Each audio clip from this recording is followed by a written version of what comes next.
नमस्कार दोस्तों, मैं हूं विजय पाठक और आज जो स्टोरी लेकर हम आए हैं जिसको सुनकर आपकी रूह कांप उठेगी। स्वतंत्र भारत में ऐसा रेप कांड जिसमें हजारों हिंदू लड़कियों को ब्लैकमेल कर उनके साथ यौन शोषण किया गया था। साल था 1992। अजमेर सीरियल गैंग रेप और हिंदू लड़कियों का ब्लैकमेलिंग केस भारत में जबरदस्ती यौन शोषण के सबसे बड़े मामलों में से एक था। घटनाएं राजस्थान राज्य के एक शहर अजमेर में हुई थी। इस घोटाले में सैकड़ों हिंदू लड़कियां शामिल थीं। कुछ कॉलेज की छात्राएं, कुछ अभी भी स्कूलों में पढ़ रही थीं। एक स्थानीय अखबार नवज्योति ने कुछ नग्न तस्वीरें और एक कहानी प्रकाशित की जिसमें स्कूली छात्रों को स्थानीय मुस्लिम गिरोहों द्वारा ब्लैकमेल किए जाने की बात कही गई थी।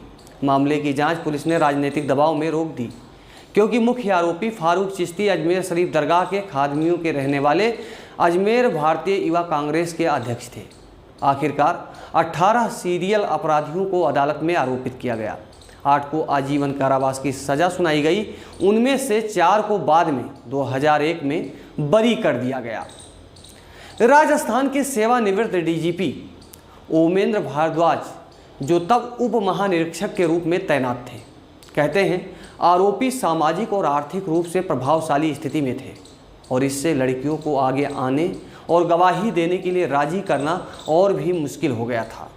पुलिस अजमेर सुप्रीम कोर्ट ने इस मामले में कहा, दुर्भाग्य से कई पीड़ित जो गवाह के रूप में पेश हुए थे वे मुकर गए और कोई भी इस कारण की सराहना कर सकता है कि वे अपीलकर्ताओं के खिलाफ गवाही क्यों नहीं देना चाहते थे, क्योंकि इसमें उनका भी पर्दाफाश हो जाता था और इसके भावी जीवन पर प्रतिकूल प्रभाव डाल सकता था। इस मामले की तुलना रादरहैम बाल यौन शोषण कांड से की गई है। ब्लैकमेल ऑपरेशन को सीरियल अपराधियों की एक श्रृंखला के रूप में खोजा गया था। स्थानीय प्रभावशाली पुरुषों का एक विशिष्ट समूह युवा लड़कियों को निशाना बना रहा था।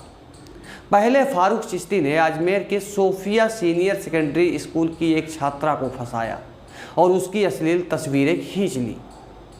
फिर आरोपी ने लड़की को उसके सहपाठियों और दोस्तों से परिचित कराने के लिए ब्लैकमेल किया। आखिरकार अन्य लड़कियों के साथ बलात्कार किया गया, उनका यौन शोषण किया गया और उनकी तस्वीरें एक फार्म हाउस पर खींची जाती थीं। यह सिलसिला आगे भी चलता रहा। गिरोह ने अपने संचालन का विस्तार करना जारी रखा और लड़कियों की बढ़ती संख्या का शिकार करते रहे। उन्होंने पीड़ितों का शोषण करने के लिए छवियों का उपयोग करते हुए समझौता करने की स्थिति में लड़कियों की नग्न तस्वीरें खींचा करते थे। नवज्योति के संपादक दीनबंधु चौधरी ने स्वीकार किया था कि स्थानीय कानून प्रवर्तन अधिकारियों की कहानी के टूटने से लगभग 1 साल पहले ही घोटाले की जानकारी थी। उन्होंने स्थानीय राजनेताओं को जांच को रोकने की अनुमति दी। चौधरी ने कहा, आखिरकार उन्होंने कहानी को आगे बढ़ाने का फैसला किया क्योंकि स्थानीय प्रशासन को कार्रवाई में लाने का यही एकमात्र तरीका था। अंततः पुलिस ने 8 आरोपियों के खिलाफ प्राथमिकी दर्ज की। आगे की जांच में कुल 18 लोगों को आरोपित किया गया और शहर के कई दिनों तक तनाव बना रहा। विरोध करने के लिए लोग सड़कों पर उतर आए और सांप्रदायिक तनाव बहुत अधिक बढ़ गया। 3 दिवसीय बंद मनाया गया और उसके बाद व्यापक शोषण और ब्लैकमेल की खबरें आने लगी। राजस्थान के सेवानिवृत्त डीजीपी ओमेंद्र भारद्वाज, जो उस समय अजमेर में पुलिस उप महानिरीक्षक थे, उन्होंने कहा कि सामाजिक और वित्तीय अभिजात वर्ग आरोपियों ने कई और पीड़ितों को आगे आने से रोक दिया। एक और गंभीर एहसास यह था कि बहुत से पीड़ित युवा और कमज़ोर होने के कारण पहले ही आत्महत्या कर चुके थे। इसके बाद जो हुआ वो राजनीतिक प्रभाव और प्रशासनिक अक्षमता की एक और गाथा थी। मामला बंद होने की से अभी बहुत दूर था।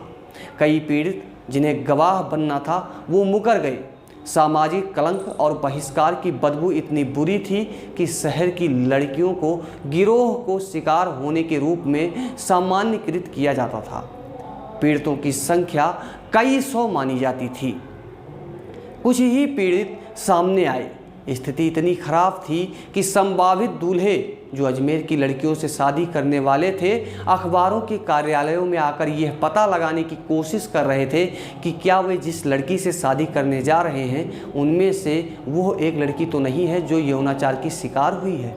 People's Union for Civil Liberties के राज्य महासचिव और अजमेर के निवासी अनंत भटनागर ने कहा कि लोग कहते थे कि अगर लड़की अजमेर की है तो उन्हें यह पता लगाना होगा कि वो किस तरह की लड़की है। राजस्थान पुलिस के स्पेशल ऑपरेशन ग्रुप एसओजी ने 4 जनवरी 2012 को अजमेर शहर के खालिद मोहल्ला से एक आरोपी सैयद सलीम चिश्ती, जिसकी उम्र 42 साल हो चुकी थी, उसको गिरफ्तार किया। पुलिस और महिला केंद्रीय गैर सरकारी संगठनों के अनुसार अपराधियों के खिलाफ मामला बनना मुश्किल था, क्योंकि अधिकांश पीड़ित आगे आने के लिए अनिच्छुक थे। हालांकि पीड़ितों को ब्लैकमेल करने के लिए इस्तेमाल की गई तस्वीरों और वीडियो ने आरोपियों की पहचान करने और उनके खिलाफ मामला बनाने में मदद की।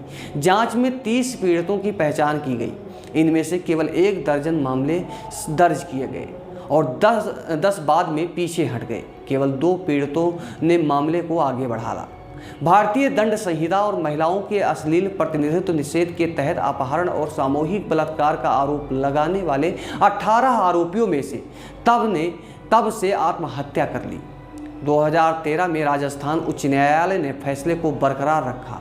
हालांकि इसमें सजा की अवधि को आजीवन कारावास से घटाकर पहले से ही उसके द्वारा की गई अवधि तक कम कर दिया। 2004 में सुप्रीम कोर्ट ने राज्य और साथ ही दोषियों द्वारा दायर दोनों अपीलों को खारिज कर दिया। न्यायमूर्ति एन संतोष हेगड़े और न्यायमूर्ति बीपी सिंह की पीठ ने कहा, मामले के तथ्यों और परिस्थितियों को देखते हुए हमारा मानना है कि अगर सजा को घटाकर 10 साल के कठोर कारावास की सजा दी जाती है तो न्याय का लक्ष्य पूरा होगा। इस घटना ने पूरे देश को झकझोर कर रख दिया था। विरोध करने के लिए लोग सड़कों पर उतर आए और सांप्रदायिक तनाव बढ़ गया। 3 दिवसीय बंद हो गया और इसके बाद व्यापक शोषण और ब्लैकमेल की खबरें आने लगी। चल रहे यौन शोषण के बारे में जानकारी होने के बाद भी कार्रवाई नहीं करने के लिए पुलिस की भी आलोचना की गई।